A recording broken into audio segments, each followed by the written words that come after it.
بسم اللہ الرحمن الرحیم۔ السلام علیکم۔ 40 احادیث کی سیریز میں آج حدیث نمبر 24 ہے۔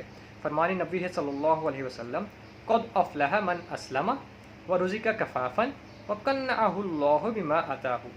وہ شخص کامیاب ہے جو اسلام لایا، جس کو بقدر کفایت روزی مل گئی اور اللہ تعالیٰ نے اس کو اپنی روزی پر قناعت دی۔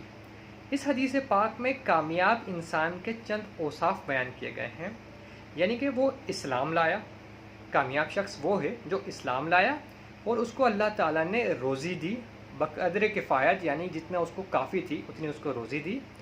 اور تیسری یہ کہ اس نے اپنی روزی کے اوپر، جو بھی اس کو روزی ملی، رزق ملا، اس کے اوپر قناعت اختیار کی، اس کے اوپر راضی ہو گیا، اس روزی سے جتنی بھی دی گئی تھی اس سے راضی ہو گیا، اس کے اوپر شکر ادا کیا اور شکر گزار بندوں میں شامل ہو گیا۔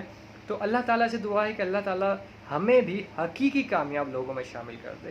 السلام علیکم ورحمۃ اللہ۔